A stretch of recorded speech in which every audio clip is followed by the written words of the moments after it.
जो पुलिस पे हमला कर रहे हैं, जो नफरती बात कर रहे हैं, मैं उनका कभी साथ नहीं देता, मैं उनको कंडम करता हूं। ये बिल्कुल हुजूर सल्लल्लाहु अलैहि वसल्लम का रास्ता नहीं है। अरे नहीं तो सर, जिन्होंने पत्थरबाजी की है, जिन्होंने पुलिस पर हमला किया है, जिन्होंने हिंसक प्रदर्शन करने की कोशिश की, कार्रवाई उन्हीं पर हुई है। नहीं, 25 लोगों पे मुकदमा। सुनिए प्राची जी, आप पहले पता कर लीजिए, कानपुर में जो 25 लोगों पे मुकदमा हुआ है, क्या पुलिस पे आक्रमण किया था, क्या हमला किया था, क्या पता कीजिए। आलम रिजवी जी, मैं तो पता करके बैठी हूं, मेरे पास तो है ना एफआईआर की कॉपी, आप बता दीजिए कि पुलिस पे हमला किया था। मेरे पास तो है एफआईआर की कॉपी। अच्छा, मैं आपको पढ़कर बता देती हूँ, आप ऐसे नहीं मानते हैं ना, आप ऐसे नहीं मानते हैं। मैं आपको पढ़कर बता देती हूँ एफआईआर में क्या लिखा गया। एफआईआर में कानपुर की उस घटना का भी जिक्र किया गया है कि आई लव, सुनिए मैं बताती हूँ, आई लव मोहम्मद जो पोस्टर लगाया गया था उसको लेकर विवाद होता है, पुलिस आती है, दोनों पक्षों से बातचीत होती है और आई लव मोहम्मद वाले पोस्टर को दूसरी जगह पर शिफ्ट कर दिया जाता है, हटाया नहीं जाता है।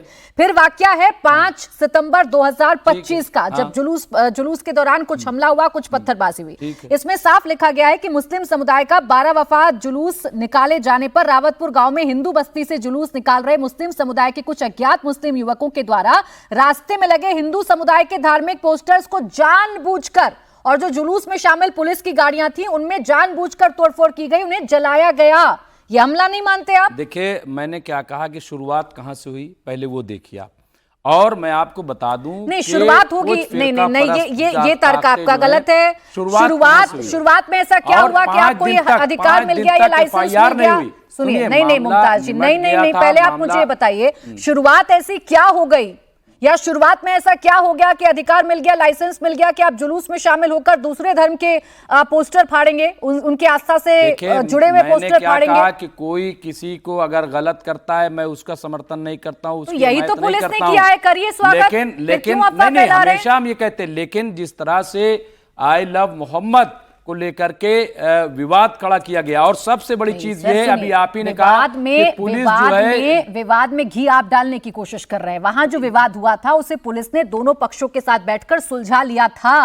आई लव मोहम्मद पोस्टर को हटाया नहीं गया, उसे दूसरी जगह पर शिफ्ट किया गया। अब हवा आप दे रहे हैं उसे बताकर कि एक पक्ष पर कार्रवाई की गई है, सच्चाई क्यों नहीं बताते?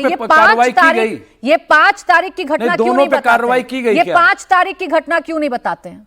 नहीं, हम बता रहे हैं, देखिए हम बता रहे हैं, आधा सच नहीं बताते ना। मुमताज आलम रिजवी जी, ये जो एफआईआर हुई है ये पोस्टर को लेकर नहीं, ये एफआईआर हुई है उपद्रव को लेकर। प्राची जी, आपको लग रहा है कि इस देश में सिर्फ मुसलमान ही उपद्रव करता है?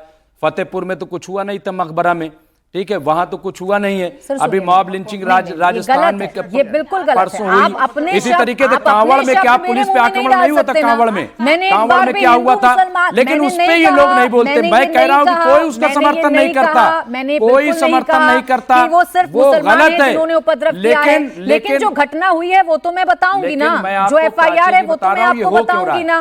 प्राची जी, मैं बता रहा हूँ हो क्यों रहा है। बात ये है कि बेरोजगार लोग जो हैं, ठीक है, उन्हें लाइसेंस दे दिया गया है कि कहीं भी मुसलमानों का प्रोग्राम हो तो वहां जाइए। आप बेरोजगारी पर चले गए, आप बेरोजगारी पर चले गए। बेरोजगार कौन से रोजगार पर लगा दिया, दल बना दिए गए, अगर एफआईआर छोटे दल बना दिए गए, वो हर जगह पहुंच जाते हैं, हर जगह पहुंच जाते हैं, हर जगह वहां पे माहौल को खराब करते हैं, पुलिस में जाके बिला वजह शिकायत दर्ज करा देते हैं, वहां प्रोग्राम नहीं होने देते हैं, डिस्टर्ब करते हैं। आप जाकर देखिए, विनोद बंसल, सिर्फ इसलिए क्योंकि असैया भाई कोतवाल को डर का है, शिकायत कर दीजिए, को चिन्हित करके अगर पुलिस कार्रवाई कर रही है तो मुमताज आलम रिजवी को साथ खड़ा होना चाहिए, ना कि पुलिस की कार्रवाई पर सवाल खड़े करने चाहिए, क्योंकि आप भी बदनाम होते हैं और बाकी लोग भी मैं कभी सपोर्ट नहीं करता। विनोद बंसल जी, क्लैरिफिकेशन देने दीजिए। मैं आ रही हूं चारू जी। विनोद बंसल जी, कोई भी अपने धर्म, अपने मजहब के प्रति प्रेम अपना व्यक्त कर सकता है, इसमें इतनी आपत्ति क्यों हो रही है? क्या अब ये पूछकर करना होगा कि हम कहां पर लगाएं आई लव मोहम्मद और कहां पर लगाएं आई लव महादेव? नहीं, देखिए, हम आई लव महादेव लगाते भी नहीं है, हमारी प्रकृति नहीं है। हम तो महादेव को अपने हृदय के अंदर रखते हैं।